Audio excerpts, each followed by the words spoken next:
அல்லாஹ் அழகானவன், அழகை அல்லாஹ் விரும்பக்கூடியவன்.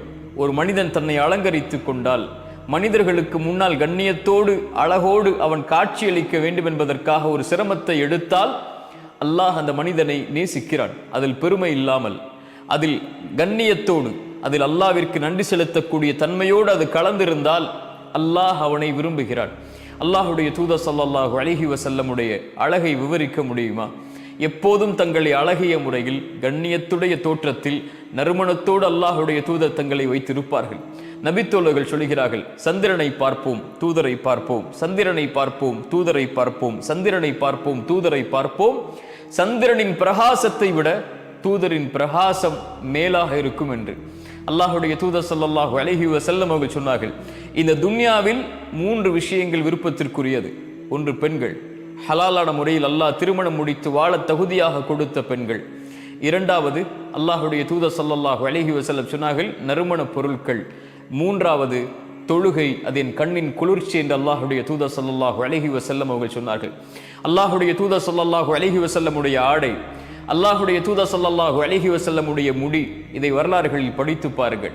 எவ்வளவு அழகிய தோற்றத்தில் தங்களை ஆக்கிக் கொள்ள முடியுமோ அவ்வளவு அழகிய தோற்றத்தில் மனிதர்களுக்கு முன்னால் அல்லாஹுடைய தூதர் தங்களை ஆக்கிக் கொள்வார்கள்.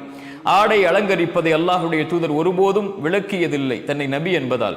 வெள்ளிக்கிழமை என்றால் ஒரு தனி ஆடை, அரசர்களை மக்களை சந்திக்க வேண்டும் என்றால் ஒரு தனி ஆடை, ஈதுடைய பெருநாட்கள் கொண்டாடப்படக்கூடிய நாட்கள் என்றால் ஒரு தனி ஆடை என்று அல்லாஹுடைய தூதர் எப்போதும் நறுமணத்தோடும் அழகிய தோற்றத்தோடும் தங்களை ஆக்கிக் கொள்வார்கள்.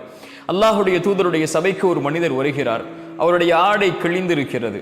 ரசூலுல்லாஹி ஸல்லல்லாஹு அலைஹி வஸல்லம் கேட்டார்கள், தோழரே, உனக்கு செல்வம் இல்லையா? அவர் சொன்னால், அல்லாஹுடைய தூதரே, அல்லாஹ் எனக்கு எல்லா செல்வங்களையும் கொடுத்திருக்கிறான். ஒட்டகத்தை கொடுத்திருக்கிறான், குதிரைகளை கொடுத்திருக்கிறான். இப்படி அவருடைய செல்வங்களை அந்த தோழர் எண்ணுகிறார். அல்லாஹுடைய தூதர் ஸல்லல்லாஹு அலைஹி வஸல்லம் சொன்னார்கள், தோழரே, அல்லாஹ் உனக்கு செல்வத்தை கொடுத்திருந்தால் அவனுடைய அருளை உங்களுடைய தோற்றம் வாயிலாக நீங்கள் வெளிப்படுத்த வேண்டாமா? சுப்ஹானல்லாஹ். அல்லாஹ் உங்களுக்கு ஒரு அருள்கொடையை கொடுத்திருந்தால் செல்வத்தில், ஆடையில், அல்லாஹ் உங்களுக்கு இந்த உலக விஷயத்தில் பயன்படுத்தக்கூடிய விஷயங்களில் அதை வெளிப்படுத்துங்கள் கண்ணியத்தோடு தோழரே என்று அல்லாஹுடைய தூதர் ஸல்லல்லாஹு அலைஹி வஸல்லம் சொன்னார்கள்.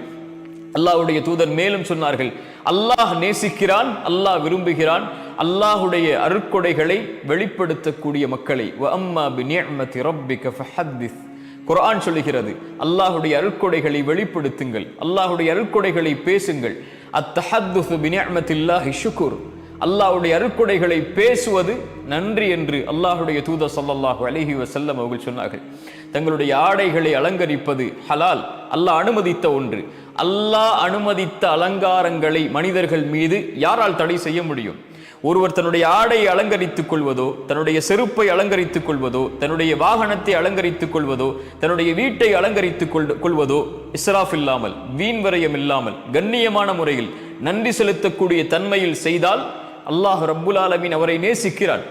ஹுது ஸீனத்தக்கும் இன்த குல்லி மஸ்ஜித். குர்ஆன் சொல்லுகிறது, பள்ளிக்கு வரும்போது, அல்லாஹுடைய இல்லத்திற்கு வரும்போது உங்களை நீங்கள் தயார்படுத்திக் கொள்ளுங்கள். ஒரு அரசரை, ரப்பை சந்திக்க நீங்கள் செல்லுகிறீர்கள், நறுமணத்தோடு அழகிய ஆடைகளோடு சென்று கொள்ளுங்கள் என்று அல்லாஹ் ரப்புல் ஆலமீன் குர்ஆனிலே சொல்லுகிறான். உமர் இப்னுல் கத்தாப் ரலியல்லாஹு அன்ஹு அவர்கள் சொல்லுவார்கள், ஒரு வாலிபன் என்னை ஆச்சரியப்படுத்துகிறான். அவன் யார்? அவன் வணக்கசாலி, அல்லாஹ்வை வணங்குதலில் மேலானவன். ஆனால் வணங்குதலில் இருந்தாலும் தன் ஆடையை அலங்கரித்துக் கொண்டு தன்னை நறுமணத்தில் ஆக்கிக் கொண்டு ஒரு வாலிபன் இருந்தால் அவன் எனக்கு விருப்பத்திற்குரியவன் என்று உமர் இப்னுல் கத்தாப் ரலியல்லாஹு அன்ஹு அவர்கள் சொன்னார்கள். ஏன்?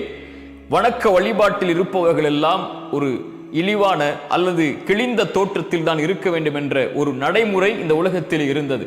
இஸ்லாம் அதை மாற்றியது.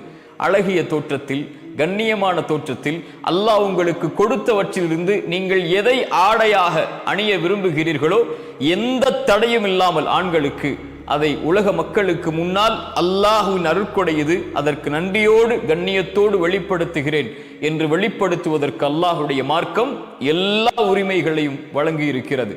அதை யாரும் எவரும் தடை செய்ய முடியாது. உங்கள் ஆடைகளை அலங்கரித்துக் கொள்ளுங்கள்.